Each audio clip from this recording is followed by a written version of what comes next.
Corona की महामारी को कैसे हराया जाए, आइए जानते हैं। भीतर की शक्ति को जागृत करें, सब कुछ बचेगा। अज्ञान में जो संसार है, ज्ञान में वही परमात्मा है। जो बुद्धि और मन से परे है, वह रहस्यमय है। आज पूरा विश्व रहस्यमय अति सूक्ष्म कोरोना विषाणु से भयभीत है। ऐसे में प्रत्येक इंसान के अंतर मन में स्थित परमात्मा की शक्ति मानव कल्याण का सेतु है। ईश्वर अनादि और अनंत है, क्योंकि उसका ना कोई प्रारंभ है और ना कोई अंत। जिसका भी प्रारंभ होता है, उसका अंत निश्चित है। अति सूक्ष्म जीवाणु कोरोना का प्रारंभ हुआ है, तो उसका अंत भी सुनिश्चित है। अनंत की आराधना से सूक्ष्म जीव को उसके अनुरूप विधि से परास्त किया जा सकता है। प्राचीन धार्मिक ग्रंथों में मानव शरीर एक नहीं, 3 माने गए हैं। जिस शरीर को हम देखते हैं वह स्थूल शरीर है। स्थूल शरीर के साथ सूक्ष्म शरीर और कारण शरीर भी विद्यमान है। साधारण मानव को सूक्ष्म शरीर का ज्ञान नहीं होता।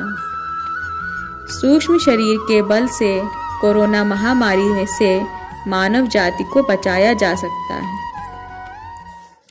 सूक्ष्म शरीर को मजबूत करके बीमारियों से स्थूल शरीर की रक्षा की जा सकती है। सर्वप्रथम मन मस्तिष्क से कोरोना महामारी का भय और जीवन में आई हताशा निराशा को दूर करना होगा, ताकि प्रकृति की मदद हमें प्राप्त हो सके। एक बड़ा प्रतापी राजा था, जो आध्यात्मिक शक्तियों के बल पर संसार की परंपरा प्रकृति को समझ सकता था। एक बार महामारी ने राजा को सूचित किया कि वह उसके राज्य में आने वाली है और राज्य के 1 लाख लोगों की जान लेकर चली जाएगी।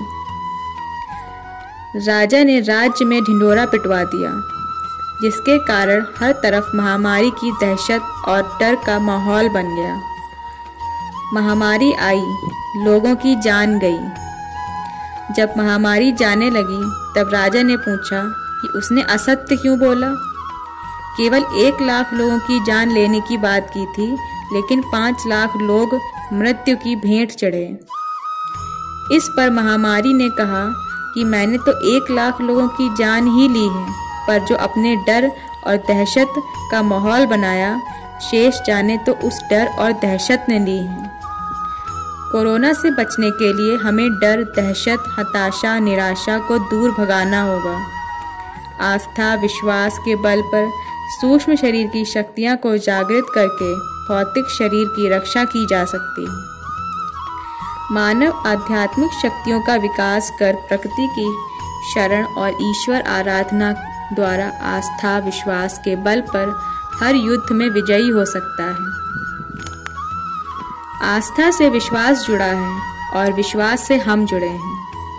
इसके टूटने से हमारा अस्तित्व बिखरने लगता है। देह में स्थित पंचकोश, पंच प्राण, पंच उपप्राण का ज्ञान और जागृत कोरोना को परास्त करेगा। चिकित्सा विज्ञान कोरोना से जूझ रहा है। धर्म इसका सहारा है, जिसमें प्रार्थना सहायक है। आस्था युक्त ईश्वर की प्रार्थना इतनी शक्तिशाली होती है कि वह बड़े से बड़े संकटों से मानव की रक्षा हर युग में करती आई है। जिस प्रकार कोरोना महामारी ने मानव जाति पर प्रहार किया है, उसी प्रकार महाभारत काल में अश्वत्थामा ने पांडवों पर एक अत्यंत शक्तिशाली अस्त्र से प्रहार किया था, जिसका पूरे विश्व में कोई प्रतिकार नहीं कर सकता था। कोई उसको काट नहीं सकता था।